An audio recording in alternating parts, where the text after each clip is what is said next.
أعوذ بالله من الشيطان الرجيم. بسم الله الرحمن الرحيم. ألف لام ميم. ذلك الكتاب لا ريب فيه هدى للمتقين الذين يؤمنون بالغيب ويقيمون الصلاة ومما رزقناهم ينفقون والذين يؤمنون بما أنزل عليك وما أنزل من قبلك وبالآخرة هم يوقنون أولئك على هدى من ربهم وأولئك هم المفلحون. إن الذين كفروا سواء عليهم أنذرتهم أم لم تنذرهم لا يؤمنون. ختم الله على قلوبهم وعلى سمعهم وعلى أبصارهم غشاوة ولهم عذاب عظيم. ومن الناس من يقول آمنا بالله وباليوم الآخر وما هم بمؤمنين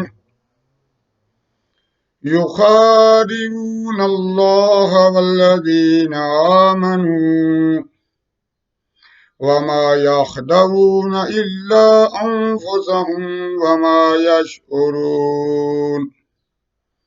في قلوبهم مرض فزادهم الله مرضا ولهم عذاب أليم بما كانوا يكذبون. وإذا قيل لهم لا تفسدوا في الأرض قالوا إنما نحن مصلحون. ألا إنهم هم المفسدون ولكن لا يشعرون. وإذا قيل لهم آمنوا كما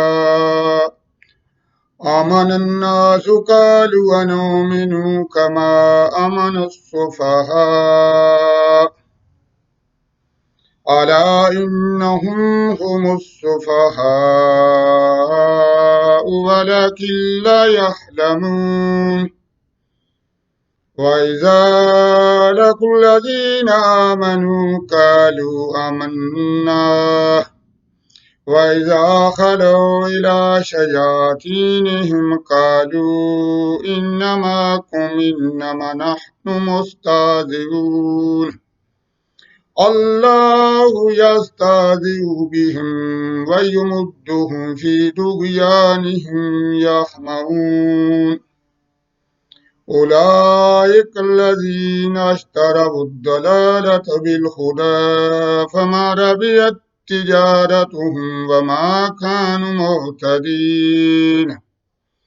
مثلهم كمثل الذي استوقد نارا فلما أضاءت ما حوله ذهب الله بنورهم وتركهم في ظلمات لا يبصرون.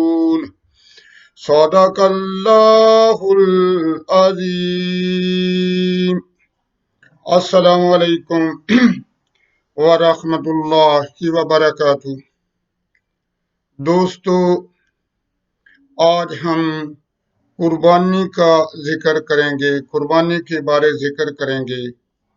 دوستو، قربانی حضرت ابراہیم خلیل اللہ کی سنت ہے اور اللہ تعالی نے اسے باقی آنے والوں کے لیے باقی رکھا۔ اللہ تعالیٰ نے اسے بعد میں آنے والوں کے لیے باقی رکھا، یعنی کہ ہمارے لیے۔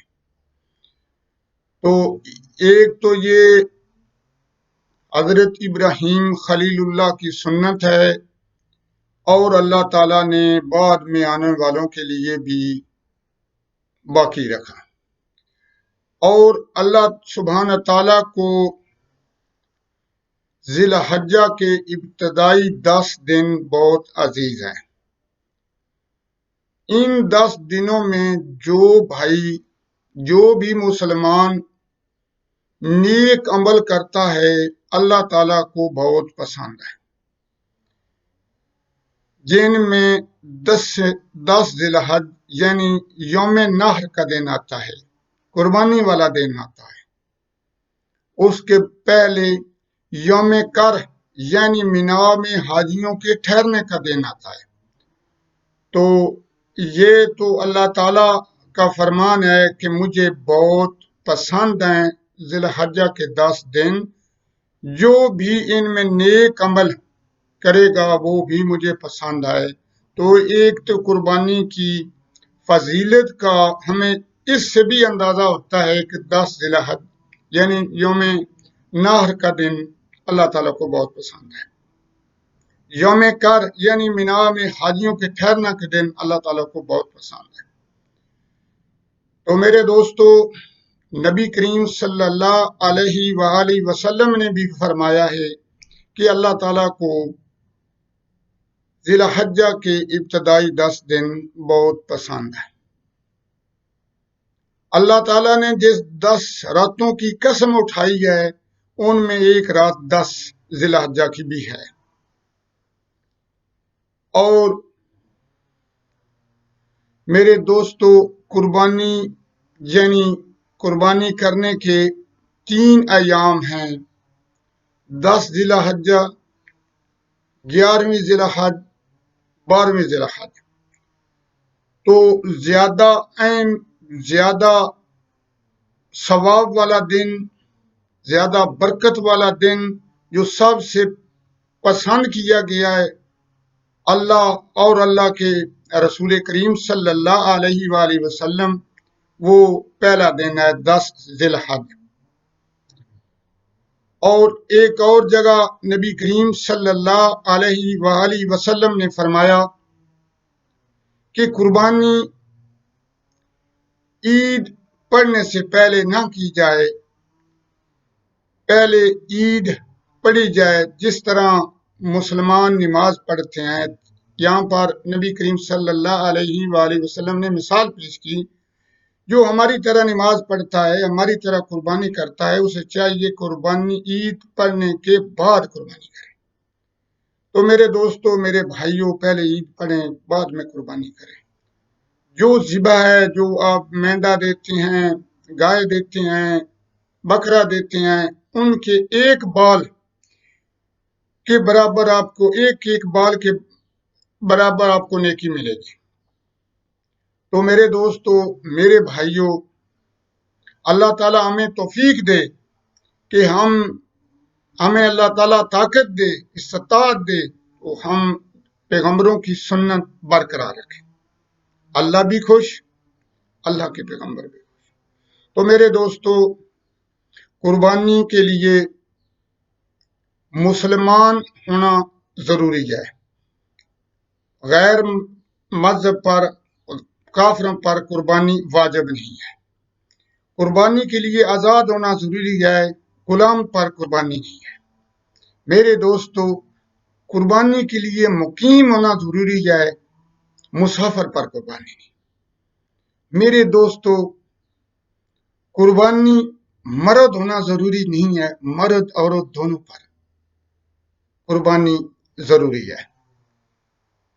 قربانی مرد اور عورت دونوں پر واجب ہے۔ اس کے لیے استطاعت ہونا، یہاں زکوٰۃ والی بات نہیں حج والی استطاعت نہیں، یہاں تو جو مسلمان زکوٰۃ فطرانہ جیسے ادا کرتا ہے روزے کے لیے، اسی طرح قربانی کے لیے تھوڑا معیار، تھوڑا لیمٹ رکھی گئی ہے کہ جس کو طاقت ہو مینڈا خریدنے کی، بکری خریدنے کی، تو وہ اس پر قربانی واجب ہے۔ تو ہم اللہ تعالیٰ سے دعا کرتے ہیں کہ اللہ تعالیٰ ہمیں توفیق عطا فرمائے کہ ہم نبی کریم صلی اللہ علیہ وسلم کے بتائے ہوئے راستے پر جائیں۔ اللہ تعالیٰ ہمارے ملک پاکستان کی حفاظت فرمائے، اللہ تعالیٰ تمام مسلمانوں کی حفاظت فرمائے، اللہ تعالیٰ تمام مسلمان جو بیمار ہیں، جو لاچار ہیں، انہیں شفائے کاملہ عاجلہ عطا فرمائے۔ اللہ تعالیٰ ہمارے گناہ معاف فرمائے۔ ہم بھٹکے ہوئے مسلمان ہیں، ہمیں سیدھے راستے پر لائے۔ اللہ تعالیٰ ہمیں معاف فرمائے۔ اور آخر میں دوستوں سے اجازت چاہتا ہوں، اللہ تعالیٰ نے زندگی بخشی تو انشاءاللہ ہمارا ساتھ رہے گا۔ میں اپنے دوستوں سے اجازت چاہتا ہوں۔ اللہ